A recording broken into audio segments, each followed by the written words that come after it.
Bueno, buenas tardes, se nos escucha a todos, ¿verdad? Buenas tardes y gracias por acompañarnos en esta charla en torno a Velázquez, un pintor entre las viñetas y la pantalla, un nuevo icono pop gracias a Las Meninas, la novela gráfica del dibujante Javier Olivares y el guionista Santiago García, galardonados con el premio a la mejor obra en el Salón del Cómic de Barcelona 2015, o sea, antes de ayer. Así que aprovechamos todos para felicitaros por este premio tan merecido. Muchas gracias. Velázquez... ¿Se me oye? Ah, vale. Se te oye, se te oye. Velázquez, icono pop, gracias también al Ministerio del Tiempo, del guionista Javier Olivares. Otro Javier Olivares. Si el conde duque de Olivares introdujo a Velázquez en la corte de Felipe IV, otros Olivares han acercado al pintor al gran público en el siglo XXI. Pero ¿resulta acertado hablar de Velázquez como icono pop? Eso probablemente nos lo va a poder explicar el profesor de Historia del Arte, José Riello, prepárate, que conoce bien la vida y la obra del pintor barroco. Quizá puedas aclararnos también la historia, ¿no?, de la Cruz de la Orden de Santiago. Si es verdad que se pintó tras la muerte del pintor, como propone el cómic, y tal vez pueda resolvernos algo que creo que es trascendental para todos. ¿Tenía Velázquez acento sevillano? ¿Por qué el pintor no habla con acento sevillano en el Ministerio del Tiempo? ¿Lo dejamos para luego? Sí, pero ¿No tiene misterio? ¿Perdón? ¿No tiene misterio? No, es que a mí con el tema este de los acentos me están volviendo loco y creo que no es para tanto, pero vamos, que luego hablamos de lo que haga falta. Venga, o sea, lo dejamos las bromas aparte. Gracias al cómic y a la serie, Velázquez aparece en las conversaciones en la oficina, en las sobremesas familiares, se reaviva el interés por su figura, se desempolva un personaje cuyo nombre y obras conoce el gran público, quizá superficialmente. Puede que hasta ahora haya sido un icono distante, de una cultura distante. La serie y el cómic nos acercan sin miedo a uno de los pintores más grandes de todos los tiempos. A lo mejor necesitamos que el Ministerio del Tiempo introduzca también en nuestras casas a Cervantes. Velázquez, icono pop por su modernidad, su misterio, su genio. Quizá podemos empezar por ahí. Podemos empezar por la serie de televisión, quizá, Javier, porque hay muchos personajes en nuestra cultura que han ido desfilando por la serie, sí, desde Picasso, Dalí, Goya, Cervantes. Pero ¿por qué elegir a Velázquez? ¿Qué ofrecía Velázquez que no ofreciera ese resto de personajes que van desfilando por la serie? ¿Cómo fue ese proceso para elegir a Velázquez? El Ministerio del Tiempo, y me da vergüenza empezar yo porque me parece que los verdaderos figuras aquí hoy son... Quizá por el poder de la televisión. Son mi tocayo. Además, no nos llamamos Javier, sino José Javier, además, sí, los dos.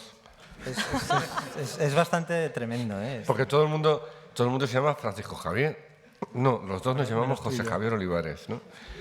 Y entonces a él le envían mails de gente que quiere estudiar guión y a mí me envían mails de gente que quiere ilustrar. Tenemos un futuro como empresa. Yo sí, lo dejo ahí, ¿eh? No sé. Jordi Carrión escribió ayer un tuit que decía: en 2 días he conocido a los dos Javier Olivares y no ha habido ninguna paradoja espaciotemporal. lo cual está bien. Bueno, el Ministerio del Tiempo surge de una manera muy fácil y muy dolorosa. Es decir, muy fácil porque se nos ocurre de inmediato y nos ponemos en marcha a hacerla, y muy dolorosa porque el proceso es lento, porque mi hermano Pablo tiene ELA y el Ministerio del Tiempo es el proceso de su enfermedad hasta su muerte, y al mismo tiempo, como decía Jordi Carrión, es como un duelo, ¿no? Es un homenaje y un duelo, ¿no? Pero al mismo tiempo que es un homenaje y un duelo, ha sido un duelo positivo y en términos de fantasía cómica o de fantasía, o sea, de género de aventuras, ¿no? Con lo cual, o sea, yo vengo de hacer una serie tan rigurosa, de crear una serie tan rigurosa como Isabel, que era género histórico puro, en el cual, vamos, hasta me llevaron a congreso de historiadores de Sevilla, encantados. Aparte, tanto Pablo y yo somos historiadores de carrera, yo en concreto los dos historiadores de arte, y yo he ejercido la crítica de arte hasta los 35 años. Luego ya pasé al guión para pertenecer a 2 de las profesiones más peor tratadas del país. Ya solo me falta ser, no sé, pianista en un burdel, como decía aquel, ¿no? Sale de una manera muy normal y sale como gag. Es decir, en el caso de Velázquez en el Ministerio del Tiempo no hay un intento de definir un Velázquez realista, ni incluso utilizamos una cierta faceta cómica, pero que al mismo tiempo le vamos introduciendo algún dato oculto, ¿no? Pero siempre extrapolando datos históricos suyos con lo que es la serie, que la serie sí es evidentemente una serie pop. Me da, no sé qué, porque te estoy dejando aquí. Una serie pop en el sentido de que para nosotros es tan importante Velázquez como el empecinado, como que se le responda unos versos de Ariosto que dice Lope con maneras de vivir de Rosendo o Luis Aragonés. Entonces, claro, esa serie no es Isabel, ni es incluso Víctor Ros, aunque es un procedimental policíaca, también nuestro. Toda la parte de histórico era muy, muy riguroso. Y aquí es muy riguroso el personaje que se elige, pero a partir de ahí, pido excusas si alguien se siente ofendido o no, pero es un género de aventuras y con elementos fantásticos. Y eso es lo que hemos querido hacer, una serie pop, ¿no? Vuestro proyecto, Javier Santiago, también lleva años en marcha, unos 6 años, 2 años de ejecución. ¿Cómo decidís que Velázquez tiene un cómic que debe ser un icono pop, que Velázquez puede llegar a los lectores de cómic y que podéis contarle algo a los lectores no de cómic a través del cómic? Bueno, yo creo que lo decides un poco por inconsciencia, porque no lo has pensado bien y luego ya no puedes arrepentirte, ¿no? Nuestro proyecto surgió en un momento en el que me recordaba otra vez a Javier, no me acordaba, ¿no? Le llamé a las 2 de la mañana y le dije, tengo una idea. Supongo que debe de pensar, debe ser muy desesperada cuando me llamas a estas horas, ¿no? Y además él se marchaba al día siguiente a un festival de cómic a Lima, con lo cual le pillé por los pelos. Y en ese momento me pareció una buena idea y nos lanzamos de cabeza al tema, empezamos a trabajar y entonces es cuando me di cuenta de que a lo mejor no era tan fácil como yo me había creído, ¿no?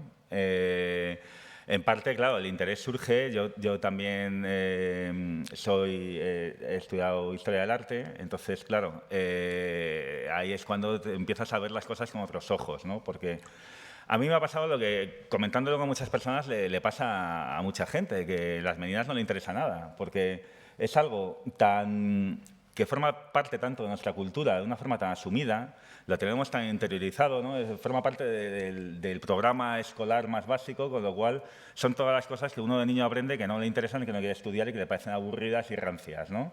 Entonces, realmente a mí, si no hubiera estudiado Historia del Arte, probablemente no habría redescubierto y mirado con otros ojos, que fue cuando empecé a interesarme. Sobre todo empecé a interesarme por el aspecto más intelectual del cuadro, ¿no? Las ideas, más que el aspecto realmente estético, ¿no? Porque la mayoría de la gente lo ve y dice, no, esto es una obra maestra. Entonces, si no sabes nada, llegas allí, te quedas delante y dices, bueno, pues son unas señoras y un perro y, o sea, no sé, tampoco es para tanto, ¿no? Esto hoy en día lo hace cualquiera con una foto, ¿no? No acabas de entender cuál es su alcance.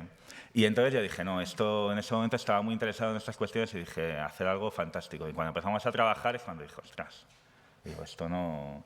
Y por eso aquello pues tuvo un proceso de maduración mucho más lento, ¿no? Siempre se dice que el dibujante es el que hace el trabajo más duro y tarda más tiempo, ¿no? Y aquí en realidad tuvimos un proceso previo a empezar a dibujar como de 4 años y uno de dibujar de 1 año y medio, porque una vez que ya estaba todo resuelto, entonces a partir de ahí es cuando empezamos a trabajar y a descubrir todo, y yo creo que tuvimos que inventarnos un poco cómo se puede hacer un cómic sobre estos temas, porque también descubrimos haciéndolo que no teníamos ningún modelo, que no había otro cómic en el que pudiéramos fijarnos para hacer este. Teníamos muchos que nos daban pistas para escenas concretas o soluciones, cuestiones técnicas, pero no había ninguno que dijéramos, bueno, vamos a hacer, Las Meninas va a ser como tal de este, o va a ser parecido a... No. Entonces eso, claro, es una cosa que te produce mucho pánico, te da mucho miedo porque no sabes lo que estás haciendo, pero al mismo tiempo es muy emocionante. Sobre todo cuando empiezas a pensar que funciona, sobre todo piensas que funciona cuando empiezan a llegarte páginas de Javier Olivares y empiezas a ver que son maravillosas y que aquello realmente se puede sostener, ¿no? Y esa ya fue la parte final, que para mí fue la más fácil. Quizás Javier no opine lo mismo, pero para mí fue como simplemente limitarme a ver cómo llegaba todo resuelto, ¿no? Que es el momento en el que de verdad te crees que aquello va a salir. Explícate tú, Javier Olivares. A ver, me explico. Y sobre todo, cuando recibiste esa llamada a las 2 de la mañana, vamos a hacer un cómic sobre Velázquez. Sí, bueno, yo creo que parte de la inconsciencia del momento, de lo que él habla, fue precisamente que me llamó a las 2 de la mañana. O sea, yo estaba haciendo las maletas, le dije, Santiago, me voy a la cama, mañana me levanto muy temprano, me parece una idea genial, muy bien. Si me hubiera pillado a las 10 de la mañana, a lo mejor lo hubiera pensado mejor y hubiera dicho, Velázquez, pero no entiendo, y seguramente lo hubiéramos acabado haciendo igual. Pero yo creo que también, se lo he comentado muchas veces a él, el hecho de esa urgencia de esos primeros días que tuvimos que hacer 16 páginas muy rápidas para presentarlas y tal, hizo que yo me tomara el trabajo de una manera muy rápida también, que no pensara demasiado, ¿sabes? Que no tuviera tiempo de darme cuenta de que estaba trabajando pues, con un cuadro, con un personaje tan poderoso, ¿no? Tan mítico, tan enorme, ¿no? Sino que teníamos que hacer 16 páginas y había que hacerlas ya. Entonces eso afectó también a la manera en la que luego hice el libro. Como tuve que trabajar esas páginas de forma muy rápida, tuve que buscar un estilo, una manera de hacer muy legible, muy sencilla, pero a la vez con mucha fuerza. Y eso luego, años después, cuando volví al proyecto, 4 años después, como dice él, pues me sirvió, porque me di cuenta de que todo lo que yo había hecho esos días y esa rapidez y esa urgencia, lo que me había dado era una vía muy rápida de trabajo. O sea, me había dado no me había detenido demasiado a pensar, porque si ya te digo, si todo esto hubiera sido como toma el libro, ponte a pensar, toma el guión, ponte a pensar cómo vas a dibujar este cómic, ese proceso de cómo vas a hacer una obra te puede llevar mucho tiempo. Haces muchos intentos, caminos sin salida, vas para acá, vas para allá, no sé qué.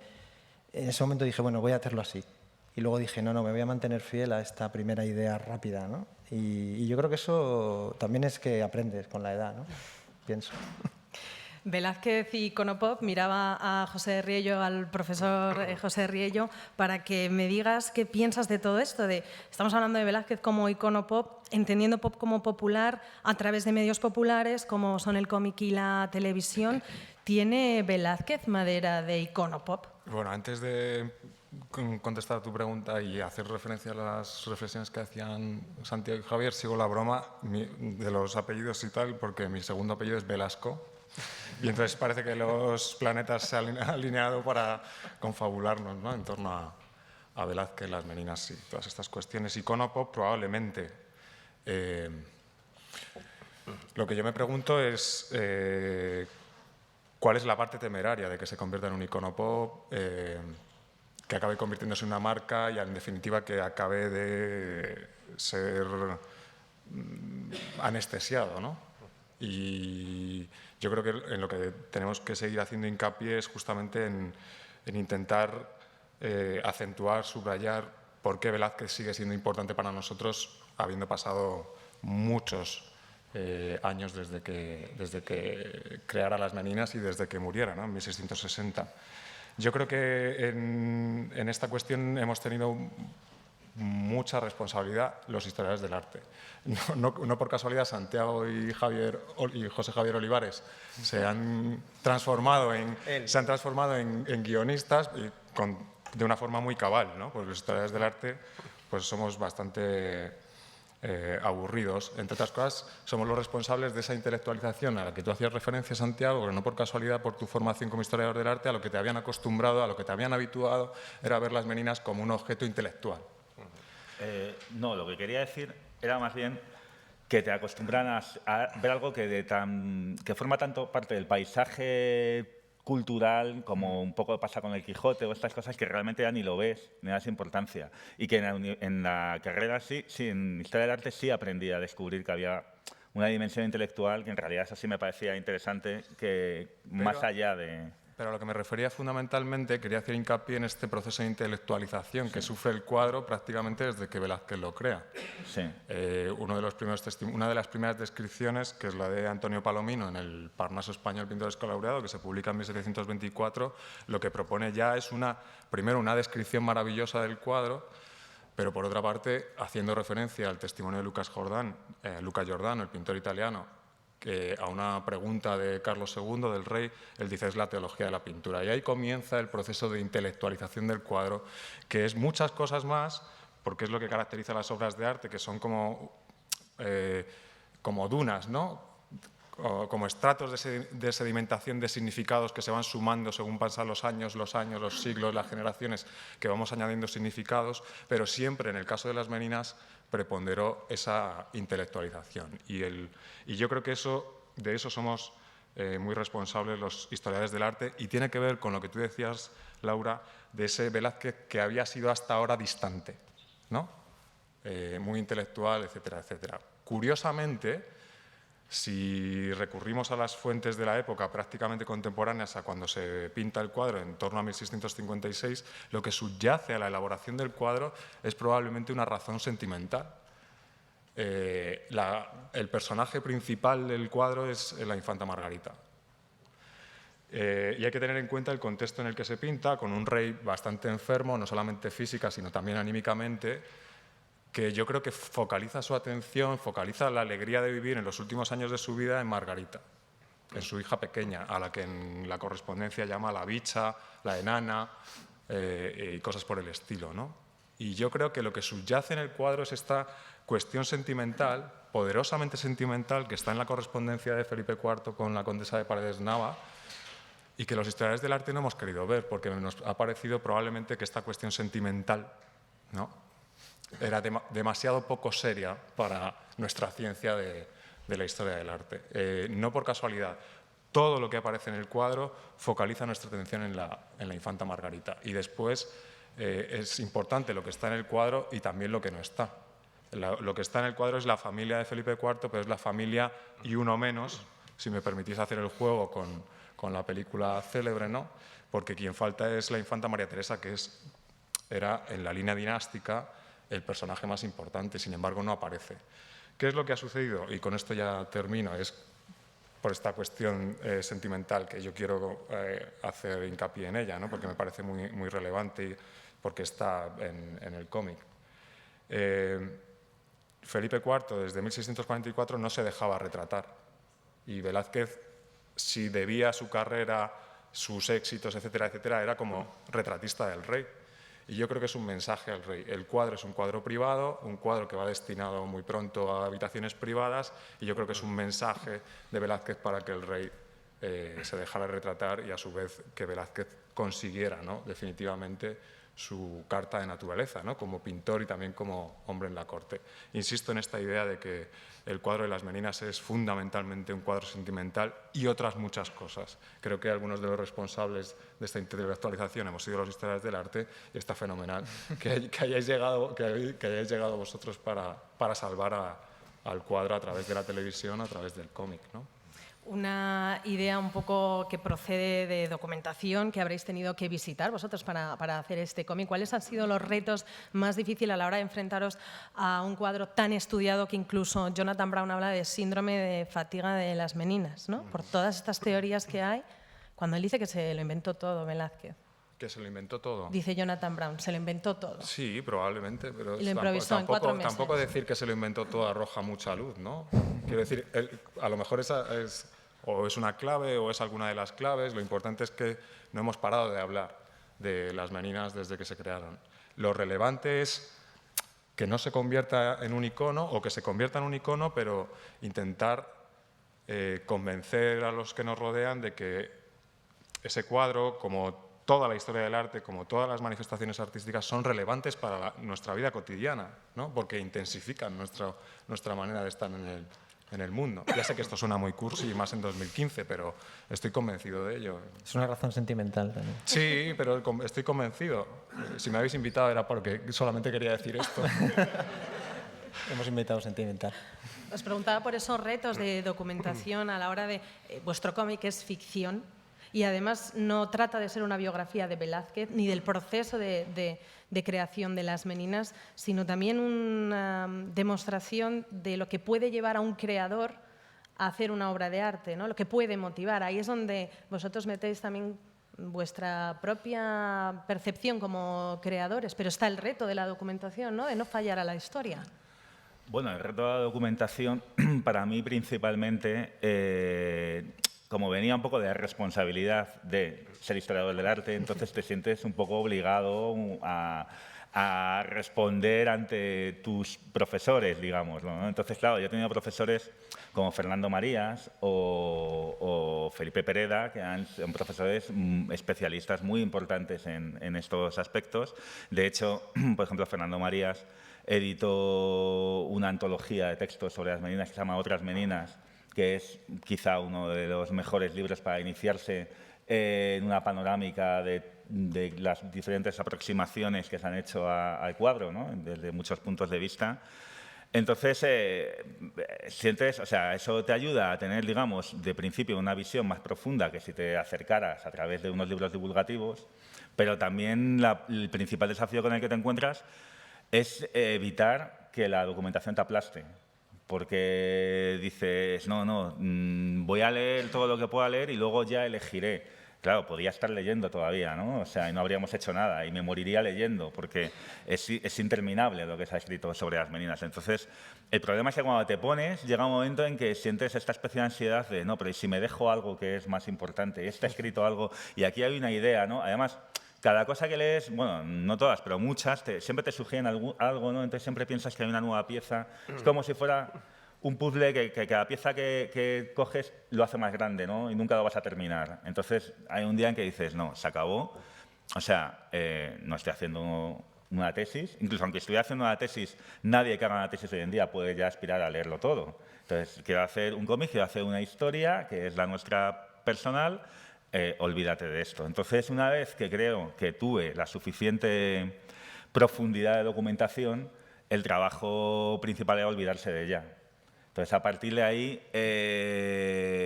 ya me inventé mi Velázquez, me inventé lo que me interesaba y en el libro, de hecho, hay muchas cosas que son mentira. Algunas, bueno, pues son mentira porque son leyendas, y sabemos que lo son, como por ejemplo la de que pintara la cruz Felipe IV, y lo sabemos, pero como decía él, ¿no? Pues entre la leyenda y la realidad, pues imprime la leyenda, ¿no? Es lo que conviene a lo mejor en ese momento, que también es uno de los temas del libro, ¿no? Entonces, a veces hay que olvidarse de eso y otras veces se manipulan las fechas o los datos para que te encajen al final con lo que tú quieres contar. El que crea que se va a leer Las Meninas y va a convertirse en un especialista en Velázquez en el Siglo de Oro o en el cuadro, pues está muy equivocado. Ahora, espero que a lo mejor, si tiene interés en ese sentido de aprender, pues que le sirva como trampolín para buscar otras lecturas y sobre todo para volver aquí y ponerse delante del cuadro y volver a mirarlo con otros ojos y darle una nueva vida. Porque en la contraportada del libro hay una frase de Paco Roca que dice, léela tú, que tienes ahí. Después de esta inteligente deconstrucción de la figura de Diego Velázquez, ya nunca volveremos a mirar del mismo modo su obra maestra, Las Meninas. Claro, yo cuando lo vi dije, gracias Paco, pero como te has sobrado, ¿no? Digo, vamos, no vamos nosotros aquí a deconstruir Las Meninas y tal. O sea, está bien porque en la portada de la contraportada tienes que poner cualquier barbaridad que sirva para que la gente sienta que es necesario comprar ese libro, pero realmente dije, qué bestia, ¿no? Pero luego lo pensé y venía para aquí pensando y digo, claro, es que yo ahora miro Las Meninas y me viene a la cabeza todas las historias que hay en el cómic detrás de él. Y veo al Felipe IV de Javier y, ¿sabes? Y veo un montón de cosas. Igual que probablemente después de ver la escena del primer episodio del Ministerio del Tiempo en el que se asoman allí, también acabas de ver un poco transformado el cuadro, ¿no? Como un poco más... O sea, que realmente yo creo que quien lea el cómic, pues a lo mejor sí va a mirar con otros ojos el cuadro y le va a dar una vida que puede ser propia y particular para él. En ese sentido, yo creo que es muy interesante hacer tuyos los mitos a través de lo que estáis llamando la popificación, ¿no? Que en realidad es llevarlo otra vez de vuelta a la calle, ¿no? Que es algo que no tiene por qué... Creo que somos un país que nos gusta mucho vivir las viejas glorias y el problema de las viejas glorias es que no las tocamos, las dejamos ahí como si fueran reliquias que se van a romper si las tocamos. Y yo creo que si son tan grandes van a aguantar todo lo que hagamos con ellas, ¿no? Y eso es quizá lo que ha hecho Javier con el Ministerio del Tiempo, lo que habéis hecho. Lo que ha hecho Javier junto a su hermano Pablo, junto a todo el equipo del Ministerio del Tiempo, y es quitar un poco de polvo a muchos iconos culturales que estudiamos en el colegio, que nos aprendemos de memoria los versos, pero que no los sentimos. Por ejemplo, en el caso de Lorca, ¿no? Protagonista del último capítulo con el que nos habéis tocado. Que no lo he visto. Pero no ha dicho nada, no he dicho nada. Spoilers no. Aparece Lorca. Nos ha prohibido hablar del último, así que por favor, Laura. Bueno, aquí hay dos... bueno, aparte, a mí una cosa siempre que me ha llamado la atención de Las Meninas, como espectador, es que me parece el primer plano secuencia de la historia, ¿no? La idea de cómo traspasa el espacio, de que genera un acting, o sea, una continuidad de movimientos a mí eso siempre me ha, aparte del hecho de figurar él, ¿no? de que se le viera a él, ¿no? Que eso demuestra un poco algo. Y de hecho nosotros planteamos la teoría de que en realidad la cruz no la pintó Felipe IV, sino Velázquez viajando por el tiempo, o sea que es tan válida como cualquier otra dentro de la ficción. Hombre, nosotros lo que sí hemos sido es, sabiendo que era que no estamos haciendo una serie histórica, aunque tiene elementos de historia, que es una serie de aventuras, un poco para que la gente lo pueda entender, un poco Doctor Who, cuando de repente Doctor Who ve a Van Gogh en un capítulo maravilloso, que yo cada vez que lo veo lloro, en el cual el final del capítulo de Doctor Who con Van Gogh es que llevan a Van Gogh a una exposición sobre su obra en la Tate Gallery para que vea que ha triunfado. Entonces ver a Van Gogh emocionado porque su obra ha sido un éxito es una de las grandes venganzas que yo he podido ver en una serie de televisión más maravillosas, ¿no? Y más emocionantes.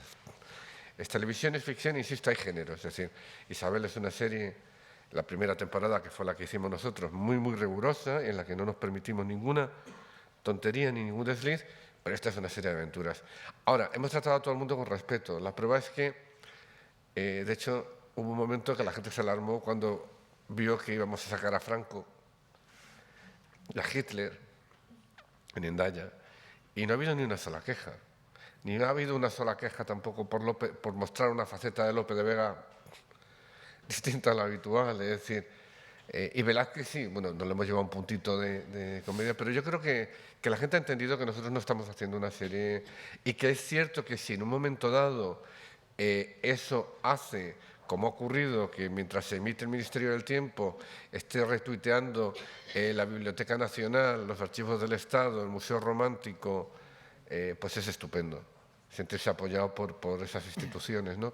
Y que si eso hace que se cuadrupliquen las entradas en la Wikipedia para saber quién es el empecinado, pues estupendo. Me aterra un poco que la gente no sepa quién es el empecinado y se cuadruplique, porque digo, bueno, pero en fin, estupendo. Es decir, que yo creo que estamos haciendo una serie para la televisión pública en la que yo creo que estamos incentivando que hay un montón de cosas ahí y que la gente puede... el Ministerio del Tiempo es una serie para gente curiosa, de todas las edades, y el que tenga ese incentivo cultural, que lo vea, pero siempre se han tratado desde el respeto, tampoco ha habido nunca ningún machaque con nadie. Y en el caso de Lorca, y acabo, a mí hacer una serie, y no hago spoiler,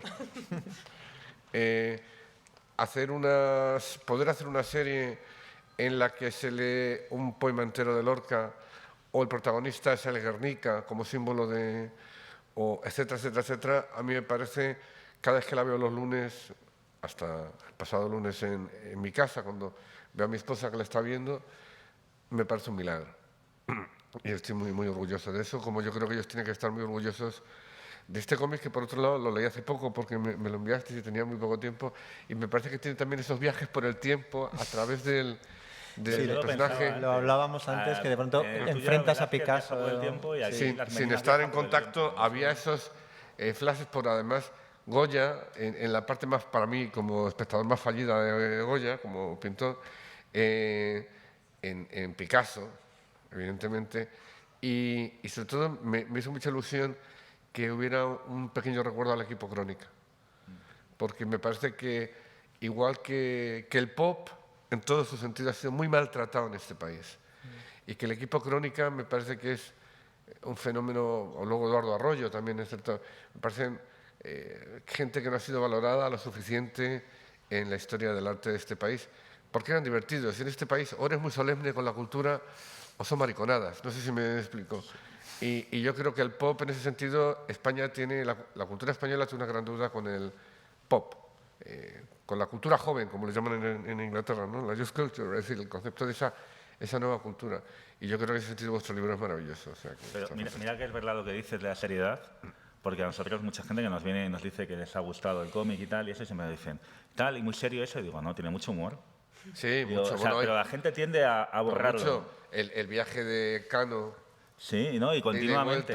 O cuando tú dices, majestad, majestad, majestad, y por decir Felipe, ¿no? Es decir, sí, el perro. no, sí. Son detalles de una sutileza muy fantástica. Sí, que alguien decía, ¿verdad?, que sí. probablemente el perro era el único que tenía derecho a hablarle así. Me pareció una idea genial, dije... Ahí qué cuando bueno, lo qué vi, bien dije, visto, ¿no? qué brillante. O sea, el perro No, es que a le mí, llama Felipe, una de las ¿no? cosas que más me gustó del guión, ahora mismo cuando me lo mandó y pensé dos cosas. Primero, qué bueno es. Segundo, cómo voy a hacer para no estropearlo. Tienes una mezcla de pánico y de seguridad, ¿no? Es como, o sea, este es un suelo firme, aquí yo voy a posarme bien, pero la verdad es que menudo nivel, a ver cómo lo mantengo, ¿no? Y luego me encantó el humor que tiene, sí, pero hay incluso mucho humor. o sea, una de las páginas más divertidas, que es un poco bestia, ¿no? Pero es la doble página del rey, que va haciendo como una especie de, es como una auca enorme, y vas viendo cómo va toda su descendencia, pues va muriendo su hijo, muere su Sí, mujer, sí, no se puede es muy casar, fuerte, sí. tal. Pero él lo está viendo, Vaya racha esta llevo. mujer que no puede darme hijos, Vaya pues es racha que llevo, no ¿no? entiendo lo que me pasa y tal. Y le ves al pobre como una especie de diálogo cómico, el pobre hombre enfrentado a su propia dinastía que se va deshaciendo, ¿no? Y en el fondo es muy gracioso. Y yo tengo la teoría, la teoría no es una teoría, yo creo que es una realidad, que muchas veces ese humor es útil. O sea, no es un chascarrillo, no es para que te rías, es para que abras los poros. Y yo creo que cuando uno se ríe, cuando uno se relaja, entran mejor muchas ideas, ¿no? Entran mucho más finamente. Entonces, toda esa página, que podría haber sido una página dramática, que lo es, pues la lees con una especie de alegría, una especie de medio semisonrisa, ¿no? Y yo creo que la captas mejor, que si fuese lo que de verdad es, ¿no? Un señor desmoronándose, ¿no? Sí. Así, Felipe IV. Y Velázquez hemos visto en la serie, le hemos visto en algún momento como un cansino. Velázquez como un tipo riguroso, un tipo serio. ¿Cómo era Velázquez, José? Tú que le conociste por aquella puerta del tiempo. No. ¿No le conociste? No. Pero no por mi caso peculiar, porque le cayera mal o algo así, sino porque es una de las cosas más fascinantes probablemente del personaje, es que sabemos muchísimo de su, ¿cómo decirlo?, vida social. Sus cargos en la corte, sus viajes a Italia, su relación con el rey, a nivel de funcionario, por decirlo de alguna manera, y no tenemos ni un solo dato de su vida íntima, ni uno. O solo uno, que tiene que ver con una perrilla, que es la que pinta en el retrato de Felipe Próspero y que sabemos por el propio Palomino que le tenía mucho cariño. O sea que probablemente le gustaban los perros, pero saber alguna referencia a su flema, como, ¿no? Que era un poco parsimonioso, un poco vago, procrastinaba, todas estas cosas, pero es que lo hacemos todos, ¿no? O sea, que no es característico, no es peculiar de Velázquez. No sabemos nada. Y yo creo que es... Ni siquiera su acento. Ni siquiera el acento. Eso es una cosa, lo de los acentos es No, interesante. yo lo que me di cuenta cuando ya me metí en serio es que había mucha información, pero muy poco conocimiento. Entonces, eso te libera mucho a utilizarlo como personaje, porque si tuviera que hacer alguno que está todo muy documentado, al final te acaba encorsetando. Pero con Velázquez realmente digo, bueno, es que este hombre... es algo que me preocupó mucho, ¿eh? Que además consulté, ¿sabes?, con Fernando y con gente y tal, y al final me decían, no, si es que no tenemos ni idea. Si era un tío gracioso o antipático, si era como fuera, ¿no? Entonces dije, bueno, pues va a ser como a mí me convenga que sea, ¿no? Y eso es algo que me parece fascinante, o sea, que esté en el centro de nuestro barroco y de nuestra historia del arte y no tengamos realmente ni datos. Creo que hay solamente 2 cartas que no dan ninguna información, nada más que son como puramente rutinas, como la lista que comprábamos. O sea, no nos dicen, bueno, en realidad ni menos porque no nos dicen ni lo que comía. O sea que... Y eso claro, te permite hacer lo que quieras. Ahora estaba pensando que a lo mejor lo que has dicho antes del humor, por eso le habéis dado ese carácter un poco payasete, si quieres, en la serie, porque y es buena idea para quitarle esa solemnidad, quizá, que tienen nuestros grandes clásicos, ¿no? Como decir, bueno, hay que tomárselo tan en serio, no es un tío tan... es una persona. Bueno, en realidad, aparte de ese... No, yo creo que no es payasete, yo creo que hemos potenciado un punto que yo siempre me he hecho una idea de él, que tenía mucho ego, ¿no? Es decir, esa ha sido mi concepción como... posiblemente equivocada, es decir, que yo no entro, insisto, en hacer, si hiciera una serie sobre Velázquez, me vería otra vez en los problemas que te has encontrado tú, Yeah. pero giraría evidentemente a otra vía de generar un personaje.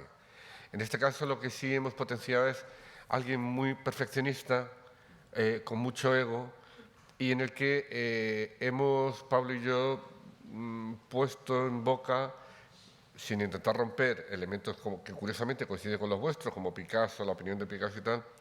De hecho, a Velázquez es un ídolo de Picasso, ¿no? Hemos girado el tema. Es decir, lo que hemos hecho con Velázquez es aprovechar para generar diálogos de arte en los que hemos plasmado esencialmente mi opinión sobre el arte, ¿no? Sobre Dalí, sobre Picasso o sobre el propio Velázquez, pero como un divertimento, ¿no? Como un divertimento, quizá también como una posibilidad. ¿Tú has visto esa escena? Picasso-Velázquez. ¿Esa posibilidad sería algo parecido? Pues que si hay algo que caracteriza el ámbito de la creación artística es que es como una especie de red, una red iba a decir una red de verdad, una red en la que todo está intercomunicado, en la que los artistas fundamentalmente dialogan, discuten, compiten fundamentalmente con sus colegas, ¿no? Vosotros desde el punto de vista creativo lo podéis entender perfectamente y bueno, yo creo que buena parte de los hallazgos de las últimas exposiciones que se han hecho sobre Velázquez es justamente hacer hincapié en estas relaciones de competitividad, de diálogo, ¿no? El caso ahora mismo de la propia exposición de los cuadros del Museo de Basel, Picasso funciona perfectamente en la Galería Central porque Picasso no es solo Picasso, es como esa maravillosa viñeta en la que os hacéis partícipes vosotros también de la historia, como sujetos agentes de la historia, Sí. Probablemente la más maravillosa viñeta de todo el cómic. Picasso no es solo Picasso, Picasso es Picasso y toda la historia del arte, el cómic es no solamente... Sí, y a mí una cosa que lo he hablado con Santiago otras veces, yo no soy historiador del arte, estudié arte durante 2-3 años y luego soy aficionado, ¿no? Pero yo no sabía cómo se articulaban las influencias en la historia del arte, ¿no? Y yo pensaba que eran de una forma lógica desde atrás hacia adelante. O sea, Velázquez influyó al siguiente. Entonces hay una viñeta en el libro que me encantó y me hizo un clic en la cabeza, que fue cuando está Dalí diciendo, bueno, qué gran pintor es Velázquez, que es el mejor pintor de la historia. Entonces le dice Gala, sí, pero tú le ayudaste mucho. Exacto. Y claro, de pronto entendí lo que quería decir. Digo, claro, es verdad, es que el arte, digamos, la influencia no va de la antigüedad hasta ahora, sino que vuelve. O sea, es una influencia que recorre el tiempo, nunca mejor dicho, ¿no? O sea, que va y viene. Bueno, Y probablemente me pareció no tanto porque las cosas sean así, sino porque las cosas son así para nosotros. Claro. Entonces, si nos caracterizamos por algo en nuestros discursos es que son fundamentalmente anacrónicos. Toda vez que ya cayeron los grandes relatos heroicos, grandes héroes, ¿qué nos queda?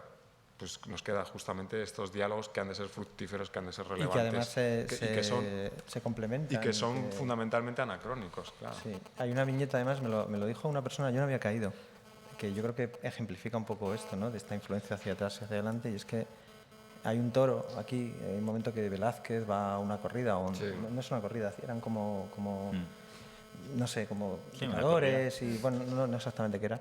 Y entonces yo dibujo un toro y ese toro alguien me dijo, es que es un toro de Picasso. Claro. Y de pronto dije, claro, es que es mi manera de revertir esa influencia y es casi como un homenaje del futuro hacia el pasado, ¿no? Porque quizá técnicamente tu estilo sea más picasiano. Sí, pero de todas formas, bueno, sí, pero yo creo que tampoco picasiano. O sea, yo no tengo una influencia clara de Picasso, aunque es verdad que los dibujantes, sobre todo los extranjeros, cuando vienen a España y ven mi trabajo, me dicen Picasso y tal.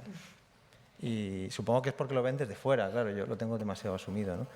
Pero por ejemplo, en este libro, para mí, yo me integré, o sea, hice mío un poco el siglo de oro.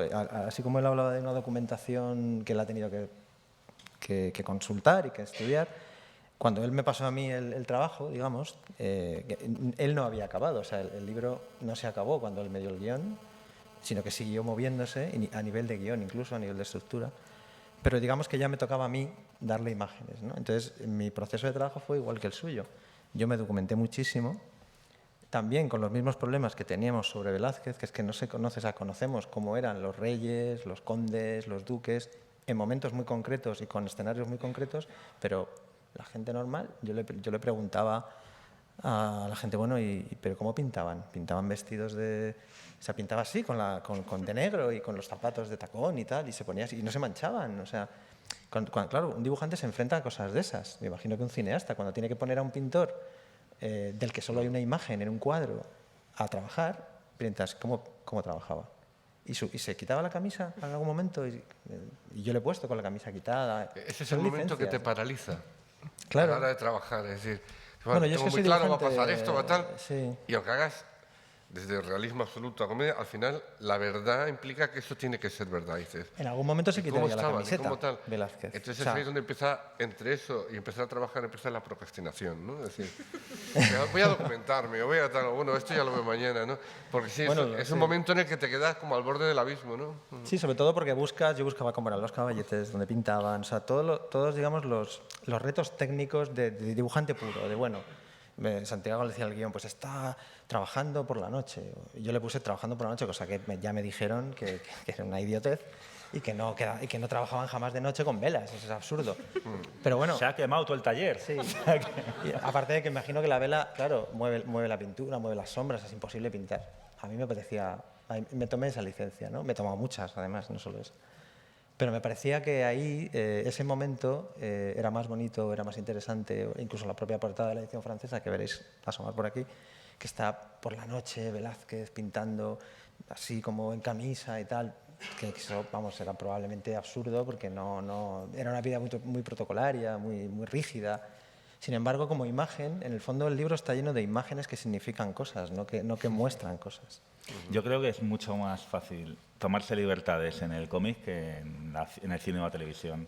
Tenemos mucha más libertad porque además el dibujo... El dibujo es una idea. Si no sabes si va vestido señor. de elegante o no para pintar, pintas una mancha negra y nadie sabe qué es lo que lleva. Pero tú tienes que fotografiar una ropa real y eso no Sí, es puedes complicado, eludirlo. Sí, nosotros nos hemos tomado esas libertades y además, sobre todo en el momento, sobre todo con el propio Velázquez. De hecho, alguien me decía, Velázquez, ¿cómo es Velázquez? Y, porque claro, eso es otra de las cosas que cuando como dibujante te planteas, ¿no? Físicamente. Hay 2, 3 retratos de Velázquez, uno muy joven, otro en el propio cuadro y alguno más. Pues realmente no sabes, no puedes extraer de esa cara un retrato y además no quería tampoco. Así como Picasso es su propio retrato, o sea, Picasso es un logotipo, es perfecto, la camiseta de rayas, el pantalón corto, es que ya lo tienes siempre. Velázquez no. Y entonces lo que hice fue construirme mi propio Velázquez, ¿no? O sea, reducirlo a una idea gráfica, a un concepto, para poder luego destrozarlo. Velázquez, que ahora se va a quedar con la cara para muchos de Julián. Sí, claro. Y eso me lleva a pensar, ¿para cuándo un crossover? ¿No? Entre o sea, un cómic del Ministerio del Tiempo, ya tenemos a Velázquez. O sea, habla con Javier Tenemos Olivares, a el Picasso otro. también. Que Javier Olivares hable con Javier Olivares. Exactamente, te mandaré a mis abogados. Sí. No, hombre, yo siempre he creído, además lo sabe Javier perfectamente, con el que intenté trabajar y intenté verdad, mucho sí. y que colaborara conmigo en el ministerio. Lo que pasa es que yo, cuando llevo series, tengo la costumbre de, cuando nombro jefe de departamentos, que ellos vayan eligiendo su estilo también, es decir, mientras no desbaraten el nuestro, ¿no? Y Hubiera entonces, sido una confusión tras otra, ¿eh? no, pero que llegó a tener, no, pero es cierto, pero llegó a tener incluso dibujos muy bonitos que yo guardo Yo también. del ministerio, cómo él pensaba que era el ministerio. Sí. O sea, que es curioso Entonces eso hay como, algo, hay un- como Sí, curiosidad, pero sí, son- sí. Y bueno, yo en el caso de cómic siempre se hace de las series novelas, que a mí no me gustan, ¿no? Yo sí escribí la novela de Isabel fue porque me permitió hacer una novela histórica reconstruyendo todo entero, no por hacer la novela de promoción de la serie, ¿no? O sea, me lo tomé como un reto como escritor y fue muy duro, pero estoy muy contento de él, ¿no? Pero yo creo que el Ministerio del Tiempo, aparte de novela, que ya la quieren, yo creo que tiene que tener cómic, claramente, sí. Bueno, pues cuando queráis. Ahí lo dejo. Ya hay bocetos, que es algo que nos llevamos como noticia. Ya ni dibujos. Hablabais antes de lo que te decían en Francia y demás. Justo ahora hay una super exposición en Francia en torno a Velázquez y sale la edición en Francia. Otra vez, ¿no? La magia de este cómic, todo lo que os está hilando y por dónde os está llevando. Bueno, de hecho, yo creo que a los franceses les ha estimulado mucho el saber que estaba la exposición para sacar lo más rápidamente posible del cómic para que coincidiera con ella. Ha sido el ¿no? estímulo, O sea, creo, de hecho. Vamos, tienen mucho Sí. ojo comercial ellos, ¿no? Entonces, sí, claro, han hecho coincidir porque veían. De todas formas, hay que decir que Francia tiene una industria del cómic enorme. No tiene nada que ver con la que hay, no ya en España, sino en prácticamente ningún otro lugar de Europa, y además está muy extendido en toda la sociedad. Lo compra desde hace muchas décadas los adultos y toda la familia con normalidad, y por ejemplo tienen muchísima tradición de cómics de arte, pintura, historia, sobre todo histórico. Entonces es muy gracioso porque cuando recibieron nuestro cómic lo primero que hicieron fue eliminar la portada. Además no tuvieron ni el detalle de decirnos por qué, o sea, fue como si lo íbamos a mandar sin portada. Entonces, directamente nos mandaron pruebas del diseñador con viñetas de interiores como diciendo, hemos pensado en la portada, y yo dije, joder, pero por lo menos, no sé, ten la decencia de decir, bueno, es que justificar por qué no hacéis nada con la nuestra, ¿no? Y bueno, entonces ya tuvimos ahí un intercambio de opiniones con ellos o de bocetos más bien, de Javier Continuos, hasta que por fin se dio con esta, que a mí me hace gracia porque al contrario que la nuestra, que me gusta mucho porque es muy radical. De hecho, el principio era, cuando teníamos que hacer la portada, me mandó Javier un boceto minúsculo, era así, y me dijo, un boceto en esta línea te parecería, y dije, no hagas más. Digo, eso ya vale. Me pareció muy radical, pero muy, muy interesante, y sin embargo la portada francesa me parece que lo que intenta seguir en el sentido completamente contrario, de que parezca un cómic histórico típico de los que hacen allí, para asimilarlo dentro de la corriente comercial. De hecho hay mucha gente que me dice, me gusta más la francesa y tal. Y a ver, les digo, vamos a ver, yo creo que no es un problema de que te guste más o te guste menos, sino yo creo que, lo que me dice Santiago, o sea, esta portada no avanza lo que hay dentro, no dice nada, y lo dice todo. Pero es una portada muy neutra, que a mí me gusta y a él le gusta precisamente por eso, porque es un libro que es difícil darle una sola imagen que lo represente, de hecho no queríamos hacer eso. Y los franceses sí. De hecho, esa viñeta doble que tanto te gusta, que es para mí, yo creo que para Santiago también, pero para mí es un poco casi la viñeta sobre la que pivota y sobre la que se posa todo el libro. Y además, pues y además vuestro autorretrato. Sí, bueno, encima es eso, ¿no? Un poco de vergüenza. Tampoco lo pensamos, lo pensamos. No estábamos claros de ponerlo, no ponerlo y tal. Porque también nos daba como, sobre todo por la cantidad de personajes ilustres que teníamos delante, ¿sabes? Empezando por Velázquez. Pero bueno, al final lo tomamos como lo que es la viñeta, no una descripción de nada, sino un concepto. O sea, es decir, ellos no son los únicos que han hablado de las meninas, nosotros también, y después de nosotros va a haber más gente. Eso es lo que queríamos decir. No queríamos decir que éramos tan importantes, ni tan famosos, ni tan lo que sea, ¿no? Y entonces ellos pusieron eso en portada, de hecho. Querían ponerlo eso en la portada. Le dijimos, mira, es que esa imagen tiene una potencia que funciona cuando te la encuentras dentro. Cuando llegas ahí, además está puesta al final, no por casualidad. Esa viñeta, que además Santiago se acuerda, yo me resistía a dibujarla. Cuando leí la descripción, dije, Santiago, esto no va a funcionar. Un montón de personajes allí con Velázquez, ¿cómo lo dibujo? Porque claro, él me estaba lanzando una idea y yo la tenía que convertir en un dibujo. Pero luego me di cuenta de que en el fondo lo que tenía que dibujar es una idea. Y que además se entiende cuando lo lees. Con lo cual me tranquilizó el hecho de que nadie me ha venido a decir, oye, ¿qué hacen todos estos aquí con Velázquez? Que es lo que el dibujo explica, pero no es lo que es el dibujo, ¿no? Y entonces le dijimos que nada, que no podían poner eso en cubierta, ¿no?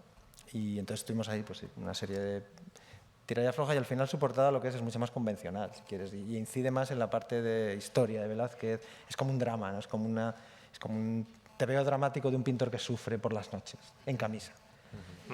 Bueno, y no es nuestro libro. Entonces a mí me gusta mucho más esta portada, aunque me gusta el dibujo de la otra portada, no quiere decir nada, ¿no? No es que no me guste, pero bueno. La charla giraba en torno un poco a esa idea de si Velázquez se ha convertido en un icono pop a raíz de la serie, del cómic. En el cómic se propone que el nombre de las meninas lo da José Madrazo aquí en el Museo del Prado, como para hacerlo más pop, para hacerlo más accesible, más llamativo. ¿Qué hay de eso? No había pensado en eso, o sea, solo quería llevar al tema del nombre, que además el nombre no se dice en todo el libro.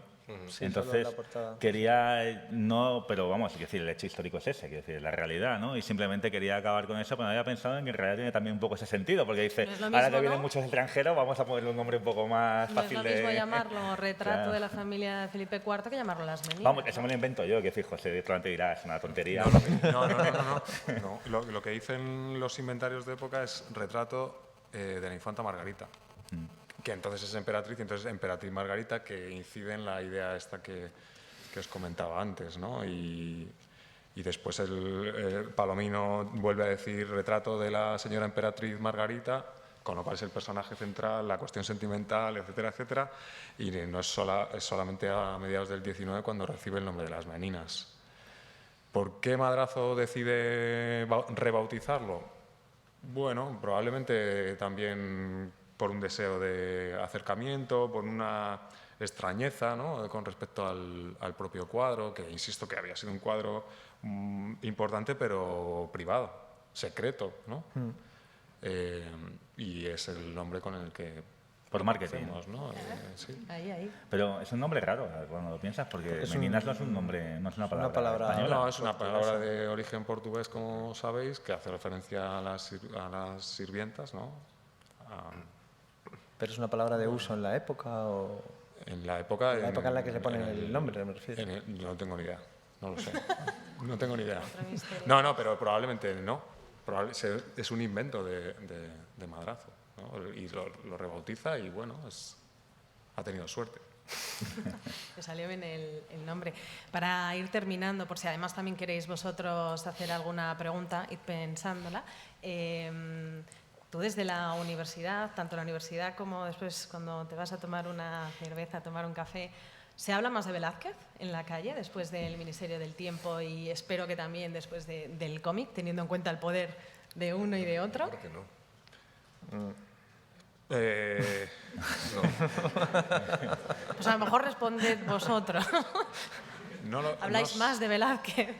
Bueno, incide en la idea esta que decía al principio, en qué es lo que podemos hacer para mantenerlo o convertirlo en algo muy relevante, pero muy relevante desde el punto de vista de la calidad, ¿no? Desde el punto de vista de las cosas que cunden en nuestros días, que son las cosas de la cantidad, ¿no?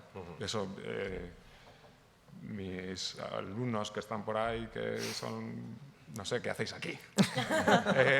No, están aquí porque me encanta que estén aquí, los invité, fenomenal. Bueno, ellos me han escuchado muchas veces que los historiadores del arte, si en algún momento pretendimos acercar estas cosas al público general, tenemos que reconocer el fracaso, ¿no? Nuestro fracaso. De hecho, las preguntas que tú decías, Javier, son preguntas de sentido común que en las aulas de la facultad, cuando los alumnos proponen, ¿no? Y entonces, oye, ¿de qué vivían, ¿no? ¿Cómo pintaba, cómo estaba vestido? Y rápidamente nosotros salimos por la tangente y decimos, no, estas cosas no interesan, estúdiate lo que tienes que estudiar, que es ese proceso de intelectualización que es muy importante, es muy relevante y es lo que explica la relevancia de los historiadores del arte, que somos súper importantes, ¿verdad? Tenemos que reconocer ese fracaso. ¿Cómo hacer de estos asuntos, que yo de verdad que lo comparto con vosotros porque estoy convencido de ello, que intensifican nuestra vida, estoy convencido de ello, cómo hacer que cada vez más gente esté convencido de esto, ¿no? Como una manzana, después de que la pinte Cézanne, ya no es una manzana, porque uno ve una manzana en un bodegón de Cézanne con mucha más atención que en el frutero de su casa, pero cuando llega al frutero de su casa, después de haber visto una exposición de Cézanne, la manzana ya no es solamente una manzana, o un pepino, ¿no?, de Sánchez-Cotán, no sé, por decir algo, o en el caso por hablar de Velázquez, de la Venus del espejo, pues un cuerpo de mujer delante de... ¿no? Pues ya no es solamente un cuerpo de mujer después de haber visto la Venus del espejo, es muchas cosas más. ¿Cómo hacer, no? Esta es la tarea que vosotros habéis conseguido con mucho éxito, tanto en la serie de televisión como en el cómic, y que es, yo creo, la asignatura pendiente de la historia del arte en nuestro país en especial. Yo tuve, y ya que estoy en el Prado, es un honor, Yo tuve dos maestros en la Facultad de Historia del Arte que cuando me daban clase de arte me llenaban la cabeza de imágenes y de relatos, que eran don Antonio Bonet Correa y don Julián Gallego. Y para mí han sido claves en la forma de imaginar el mundo, ¿no? Y porque eran profesores que te imaginabas todo el mundo alrededor del cuadro. Y luego ya si querías, tú estudiabas el cuadro, ¿no? Pero era gente que en ese sentido para mí sí fue muy importante porque tenían esa capacidad de comunicación en torno a la imagen y no se quedaban nunca en la imagen, ¿no? Para mí fueron mis dos profesores esenciales en la facultad. Decías que tú no has notado que la gente hable más de Velázquez o así en tu entorno. Hombre, yo lo noto en Twitter, lo cual siempre es muy fallido porque tendemos a creer que cuando hablan de nosotros solo hablan de nosotros y en Twitter más, ¿no? Y eso es mentira. Es decir, el mundo es mucho más de un hashtag, ¿no? Hombre, espejo, sí es cierto... Un espejo deformante. Es el espejo. ¿Perdón? Que es un espejo deformante Twitter. Sí, hombre. Que... En el sentido de la serie, lo que me valoro de Twitter, aparte de porque uno tiende a valorar cuando hablan bien de uno porque le gusta, es que Twitter es un sitio donde te matan vivo, o sea, te machacan, te insultan, te degradan. Twitter es terrible a nivel social. Y sin embargo, el Ministerio del Tiempo es una balsa de aceite a la que todo el mundo le gusta, en la que Velázquez es Dios, en la que Lope compite en Trending Topic con Hugo Silva, en la que de repente hacemos un gag de Atapuerca que dura 25 segundos y conseguimos que durante un minuto Atapuerca sea Trending Topic. Y consigo que al minuto la Fundación Atapuerca me invita a conocer a Atapuerca. A mí, o sea, no, yo valoro mucho eso, eso que se ha generado, pero porque ha sido positivo, porque no vale aquí eso de que hablen de mí aunque sea mal. Y en ese sentido yo creo que el Ministerio del Tiempo ha conseguido que se hable de una serie y de la cultura y de los personajes que vamos sacando de una manera muy positiva y sin saña y y luego está también que tú estás ahí un poco para colaborar. Yo recuerdo que cuando sacamos a Franco, con la voz de Franco, hubo uno que le han puesto la voz de Valerón, de futbolista canario, ¿no? Entonces yo tenía que ponerles el YouTube, que fue lo que se me ocurrió a mí para escribir esa secuencia, que era de... Porque en la escena dice, ¿sabe usted alemán? Sí, dice, porque yo con el inglés me apaño, pero el alemán vaya atrás del demonio, ¿no? Entonces, esa escena se me ocurrió con el YouTube de Franco hablando inglés con su niña, ¿no? De hecho hubo que parar en el rodaje la secuencia porque les dio un ataque de risa, a todos no lo habían leído. Y todos decían, joder, se me ha pasado el YouTube por la cabeza, ¿no? Pues eso es lo mismo. Entonces yo les ponía esa escena y muchos jóvenes descubrieron que Franco tenía voz de pito, que tampoco es que no vayamos a no dormir porque sepamos que tenga voz de pito, no, pero está bien, ¿no? Y en ese sentido, quiero decir, no me importa que hablen más, sino que hablen positivamente. Y eso sí me parece bonito. Vosotros habéis notado también... Hombre, habéis hablado más de Velázquez. En mi entorno particular sí se habla mucho más de Velázquez, pero evidentemente no es un entorno tan amplio como para hacer una muestra a escala nacional, ¿no? No, vamos, no lo sé. Es lo que dice él, que el Twitter y el Facebook en el fondo son espejismos. Es decir, de pronto, ayer cuando nos dieron el premio tenía 128 mensajes. Dices, ¡hala, 128 mensajes! Bueno, es que 128 mensajes tampoco son amigos que dicen, qué bien, gracias, felicitaciones. O sea, que hay días que vas a un cumpleaños y también, que mucha gente te felicita 120 veces, o yo qué sé, es decir, que no es tan difícil, ¿no? Entonces hay que tener un poco la medida de lo que es realmente, ¿no? Sí. Lo que sí es verdad es que gracias al libro estamos notando pues, que están ocurriendo cosas, ¿no? Con el mundo del TVO, con esto mismo, ¿no? Sin ir más lejos. O sea, esto, que estemos aquí, en el Museo del Prado, hablando de un libro que es un TVO. No, vamos, ni más ni menos. Es decir, no lo digo porque... creemos que esta puede ser la primera vez que en el Museo del Prado se presenta un cómic, ¿no? Pues es posible, creemos. No sé, y antes de que nos vayamos, además quiero aprovechar para agradecer al Museo del Prado que nos haya prestado este escenario para poder hablar de un cómic, de algo que, bueno, que parte de aquí, pero que tampoco está aquí, ¿no? Que y de una serie de televisión. Y de una serie de televisión. Probablemente también sea la primera vez que sale una serie de televisión aquí, ¿no? Sí, o sea, seguramente. Sí. Yo no sé. Lo pues próximo si esto no es pop... o sea, esto es pop. Sí. Bueno, claro, en el fondo son manifestaciones culturales. Lo que pasa es que, lo que decíamos antes, los puentes, ¿no? Que ahora quiero intentar que entre lo que hay aquí y lo de fuera, pues empiece a haber corrientes interesantes y gente que entre que sale y este tipo de cosas, ¿no? De libros de Velázquez. Pues hablando de corrientes, si alguien quiere hacer alguna pregunta, algún comentario Al final antes se ha de llenado, terminar. Se ha llenado. Sí, yo quería hacer un comentario actualmente a Santiago y a Javier. Porque estamos hablando de que se ha convertido tanto el cómic como la serie de televisión a Velázquez en una figura pop.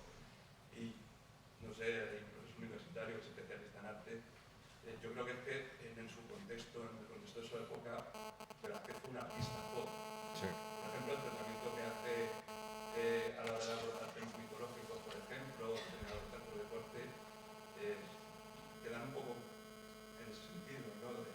Yo creo que esa pregunta es para José, no para mí. Bueno, de todos modos, eso era, los cuadros mitológicos, la Metamorfosis era una novela muy leída por la gente, quiero creer.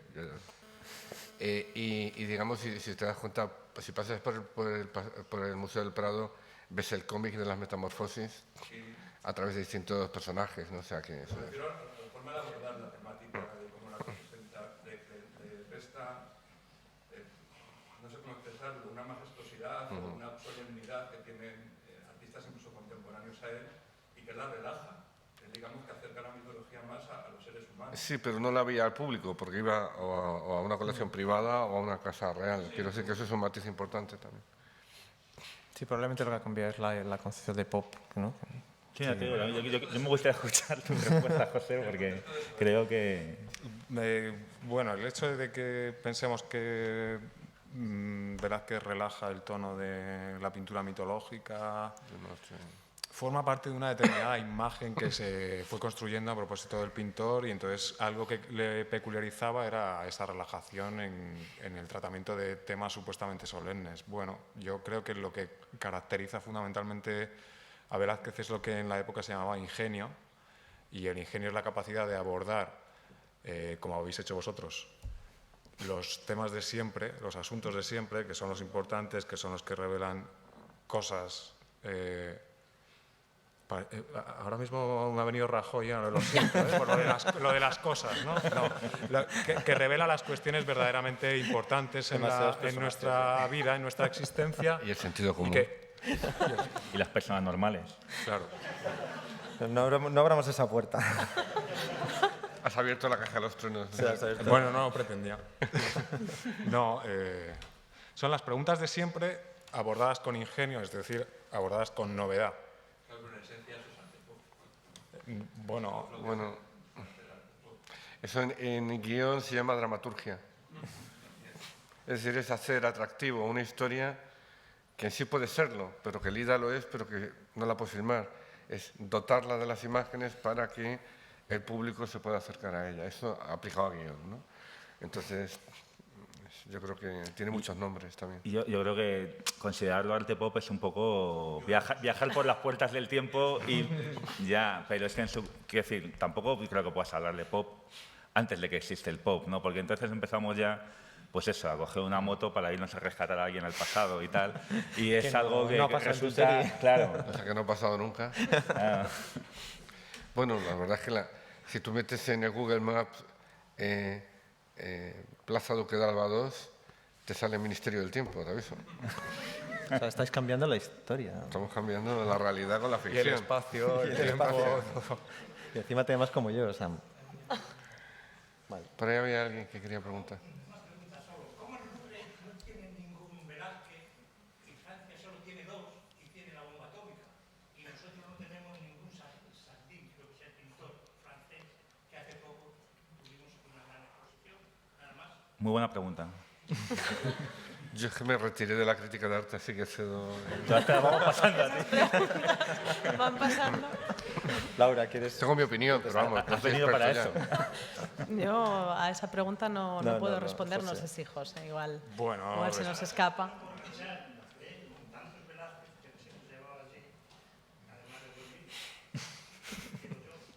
Bueno, responde a razones históricas de relaciones entre los dos países, la formación de las colecciones, El hecho de que nos guste Velázquez es una cuestión muy de antes de ayer, ¿eh? Esto, o sea, Velázquez se pone de moda, por decirlo anacrónicamente, a finales del 19, cuando ya están fundamentalmente formadas las grandes colecciones. Que no haya cuadros en las colecciones francesas es perfectamente comprensible, como tampoco tenemos nosotros grandes cuadros de pintores franceses, ¿no? O sea, las relaciones políticas, dinásticas, económicas entre los dos países siempre complicaron estas cuestiones, ¿no? Tampoco es una cuestión de decir, y ahora les hemos llevado, bueno, también nos trajimos aquí a ese maravilloso pintor que es Chardin para hacer una estupenda exposición aquí en las salas del Prado. Bueno, bien, estos intercambios son siempre fructíferos, son siempre maravillosos, ¿no? A usted. No sé si vosotros queréis añadir algo también para finalizar, para ir concluyendo. Bueno, nada, de momento eso, dar las gracias al Prado. Y para nosotros, yo lo que antes nos preguntabas de que para nosotros esto, o por lo menos para mí, es como cerrar el círculo, ¿no? De volver al sitio de donde salió nuestro libro, ¿no? Que salió de una sala que está allí y donde está el cuadro, ¿no? El cuadro que además hemos visto alguna vez después y ya no podemos verlo igual. Yo no. Yo igualmente agradecer al Prado y agradecer mucho a todos los que están aquí presentes, el público y los que están en esta mesa, porque, bueno, finalmente para mí sí tiene un significado simbólico muy importante este acto. Haber venido aquí con un cómic que sale de aquí, ¿no? Pues es algo que la verdad ni me había planteado, y cuando sale ahora dices, joder, qué fuerte, ¿no? No, a mí me encanta estar aquí hablando de un cómic y de una serie de televisión en un sitio en el que me he pasado tantas y tantas y tantas horas de mi vida, ¿no? Con lo cual para mí es maravilloso. ¿Quieres añadir algo? No, es la casa de todos, ¿no? Pues concluimos. Yo diré que Velázquez es pop, porque aunque vuelve cada noche a dormir a los museos, ha salido de ellos más de 3 siglos después, está en la tele, está en los tebeos, está en la calle. Y eso es gracias al talento de los aquí presentes, del profesor José Riello, que sigue trabajando en despejar esas incógnitas sobre el genio para contárnosla, y a guionistas y dibujantes como Javier Olivares 1, Javier Olivares 2 y Santiago García. Yo soy más viejo, o sea que... ¿Eres el 1? Yo soy, Él es pero el no uno. por mera antigüedad, ¿no? Sí, o sea, él viaja en el tiempo y... ¿sabes? Eres tú. Sí, yo soy más viejo. Si yo viajara en el tiempo, yo sería más viejo, ¿sabes? Esto es una paradoja. No Total. tenemos ninguna relación familiar, que lo sepáis. ¿Verdad? Ninguna. No. Bueno, alguna tendréis. El Hay otro Conde Javier Duque, Olivares ¿no? que hace cómics también, Javier Olivares Tolosa también. Bien. A mí me hace gracia que muchas veces me preguntan, ¿pero son hermanos? Y digo, hombre, si fueran hermanos se llamarían Javier los dos. Eso es muy bueno. Sí, sí. Hace falta tener un padre psicópata para llamar a todos los hijos igual, ¿eh? Estaría ¿Te bien. imaginas? Estaría bien, estaría bien. En definitiva, muchas gracias a todos, a vosotros por esta mesa y a vosotros por haber venido. Leed Las Meninas si no lo habéis hecho y ved El Ministerio del Tiempo en la página web de rtv.es de momento. De Televisión Española, sí, sí. Y esperamos la segunda temporada. Espero sobrevivir para llegar a ella. ¿Y la veremos en Estados Unidos? Ni idea, pero... ¿Quién sería Velázquez en Estados Unidos? Hombre, allí les da para tener un Pollock, ¿no? Pero que también... Pero bueno, retratos robots los haría un poco convulsos. Retratos robots. Bueno, por ahí unos grandes ¿Qué pintores... idea más genial acabas de tener? Hay unos grandes pintores del 19 en Estados Unidos para grandísimos pintores. Pero vamos, una vez te coge algo Estados Unidos, que ni lo sé, y bueno, me importa porque me llevaré un tanto por ciento, por lo menos. Cuando te coge una serie Estados Unidos, les saludas, te despides y que hagan lo que quieran, no preguntan, ¿eh? Pues lo dicho, muchísimas gracias a todos y hasta la próxima. Gracias.